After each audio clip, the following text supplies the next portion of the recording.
What's happening on the ground and in the air doesn't feel like a move toward peace. Over the weekend, Russia launched drones and a missile into Ukraine, according to the Ukrainian Air Force. Meanwhile, Russia accused Ukraine of launching drone attacks that sparked a fire at a nuclear power plant in its western Kursk region. ABC News reporter Guy Davies joins us this morning from the ABC News Foreign Desk in London with the latest. Guy, former CIA director, retired Army General David Petraeus told ABC's This Week that Russian President Vladimir Putin is the biggest obstacle to a peace deal. Did the general suggest that Putin may moderate his position at all? No, he didn't. Actually, he kind of said that Russia seems to pursue these maximalist aims. You know, we've heard from the White House that Russia may be softening some of its core demands in this war to end this war. But actually, on these main issues to do with land, to do with security guarantees, the Kremlin does not seem to change its position. And as much as we've heard optimism from the White House, we've also heard from Russian Foreign Minister Sergei Lavrov on a potential Zelenskyy-Putin summit. Now, that's been something that has been touted as kind of next step on this agenda after that extraordinary diplomatic flurry we've seen over the last couple of weeks. And he said, you know, there needs to be, quote, an agenda first before this meeting can take place. And, quote, this agenda is not ready at all. So it seems that Putin wants these core issues addressed before we can move into the next stages of any kind of peace agreement. And there's no sign that that's changing anytime soon. Yeah, more of a stalemate for sure. And according to Ukrainian President Zelenskyy, his country can now strike deep into Russia without needing coordination with the U.S. because they are domestically producing long-range weapons. Have these reports been independently confirmed?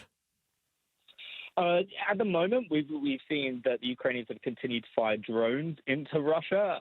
We haven't seen in recent days any kind of long-range missiles, but Ukraine has shown this increasing ability to hit back. Russia says it stopped about 95 drones across 14 regions on Sunday.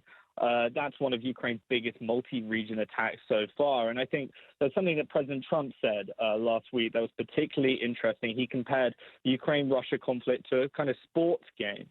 And he said that the Biden administration withheld from Ukraine the ability to hit deep into Russian territory. Now, it seems in a way the kind of gloves are off, but on the battlefield, we haven't quite seen any movement just yet. I mean, the Ukrainians have long held that under the Biden administration, who they're extremely grateful for the massive amount of military aid they got, they kind of said they had enough weapons to defend themselves, but not necessarily to win. Now, we don't know whether this is any kind of game changer. I think the White House have sent out mixed messages. On the one hand, saying that President Putin wants peace and that perhaps it's even President Zelenskyy who's the barrier. On the other hand, they've expressed frustration with Russia. So we don't know yet whether this will lead to any kind of escalation on the battlefield. But for the moment, it seems to be a kind of frozen stalemate conflict. But Ukrainians continue to lose their lives, both on the front line and in these nightly drone and missile attacks. 2 Ukrainians killed and at least 18 injured overnight. We're talking with ABC News reporter Guy Davies from the ABC News Foreign Desk about the Ukrainian-Russian war that's going on right now. And you mentioned the Russian foreign minister saying that it's going to be one-on-one, not that we're close to this by any means, but it's going to be one-on-one between Putin and Zelenskyy. Are they pretty firm in that? Do they keep saying that? They don't want Trump there as well because they're maybe afraid that he's going to continue to take Zelensky's side? Yeah, I think the Kremlin seemed to be pushing this idea that there needs to be a Zelenskyy-Putin bilateral agreement. It was even kind of out in the media about possible venues for these talks. But, you know, Foreign Minister Sergei Lavrov, you know, he said that this agenda is not ready at all. And it seems the Kremlin is pushing this idea that their fundamental war aims need to be addressed before both sides can even get to the table. I think the idea is that following that, there would be some kind of trilateral summit, which would have President Trump at the table.